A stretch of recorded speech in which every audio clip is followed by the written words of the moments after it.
Hey y'all, it's Laura, and welcome back to a quick 6x6 tricks video. I have this 4x6 photo of my uncle and his girlfriend, and I'm going to be using a Jen Hadfield paper pad from Cottage Living, I believe is what that one was called. And I'm going to try something a little bit new. I think I've seen some layouts lately with a lot of chevrons in the background, and I thought I could recreate that with 6x6 paper pads.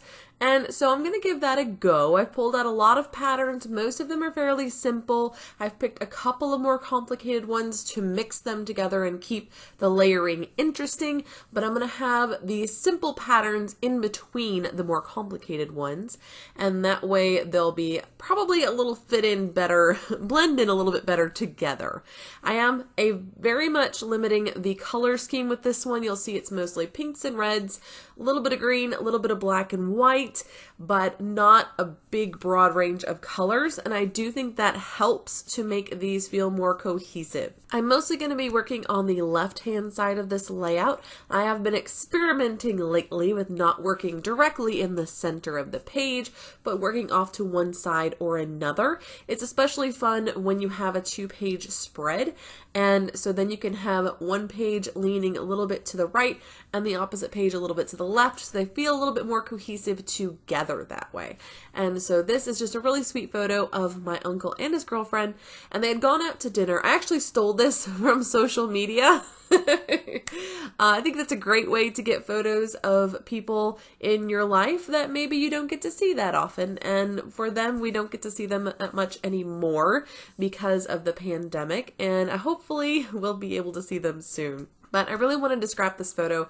It's a great picture of them, and it's just, you know what? Sometimes you see photos like this and you really think this captures the person, right? This photo is a perfect capture of this person's personality, of who they are, and they are such happy-go-lucky, joyful people, and I felt like their smiles are genuine, they truly look happy together, and that definitely describes these two. And so I thought this was just the perfect photo. I just had to scrap it.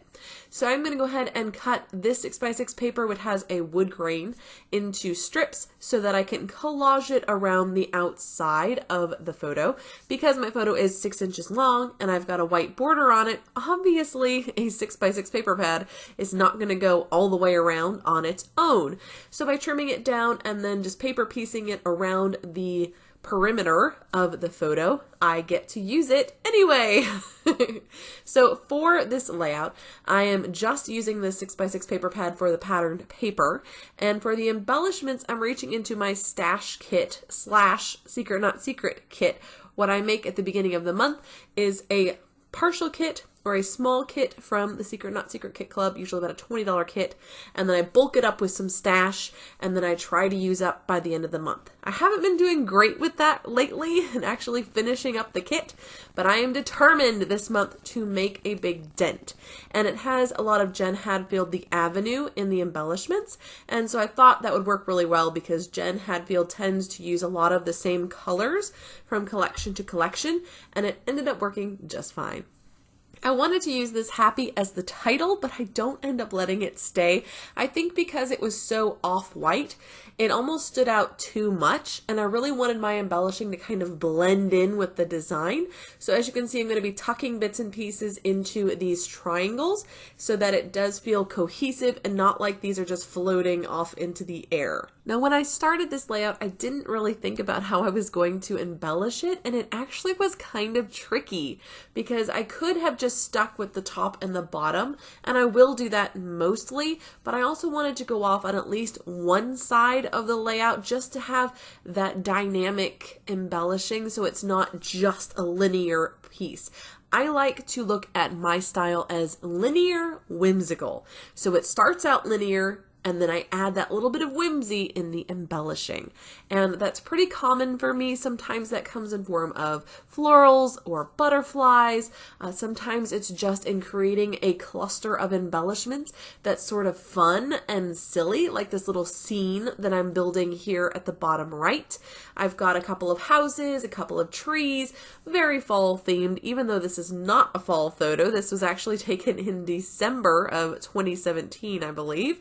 but I love this photo anyway, and I definitely wanted to scrap it. Now, at first, I was not going to bring in a whole lot of gold, but I brought in this little gold house, and that kind of leads me down a trail of actually adding quite a bit of gold to this layout, and I'm not really sure why, but it just did. I did consider using this little green tree, but as you can see, it stands out entirely too much on the layout and draws way too much attention to itself. So the little yellow tree will make a return. I definitely wanted this cluster at the bottom right to help guide your eye back to the photo. And so if you're following the design down from the top, you're going to stop at the photo, oh, nice photo, and then keep going. And I think this swoop out to the right helps bring your eye back to the photo. I, of course, will add a couple of butterflies because I never turn down an opportunity to use butterflies. I think butterflies can be used on every layout without fail, and they will fit right in. I know there's a few, like Sandy Reversky, the steak goddess, who would not agree with me on that at all. She is not a fan of butterflies. But I have this family title, which I thought was perfect because they are, of course, part of our family, and a very close part of our family.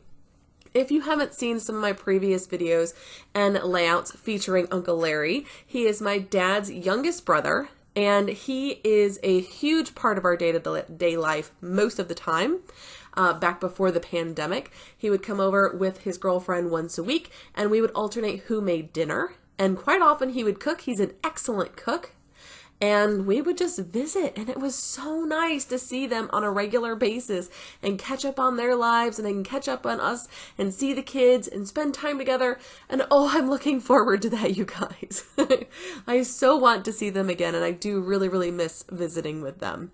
We have done a couple of Skype calls for birthday parties, but that's just not the same.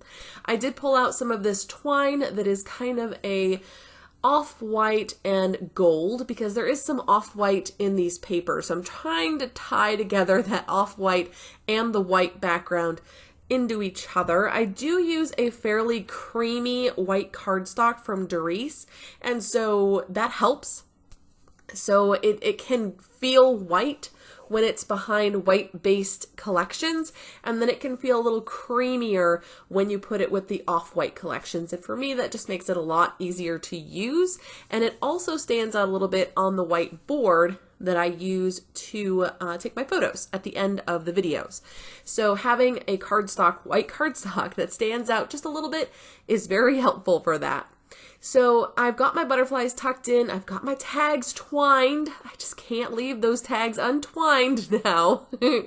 And so I'm going to add my journaling here at the bottom, following the shape of the triangle at first, but then coming back down into some smaller lines at the bottom, just to add a little bit of fun, make the journaling look a little bit more interesting than just straight flat lines.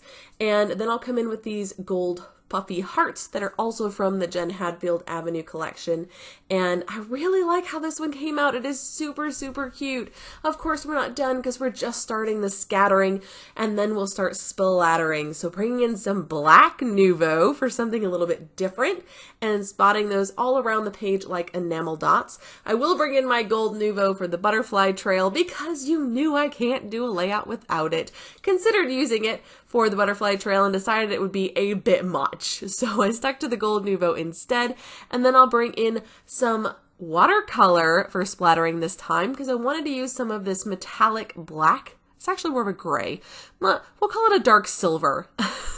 It's a metallic charcoal. And I'm going to use that for my splattering. That's it for this one. I hope you've enjoyed it. And until next time, bye!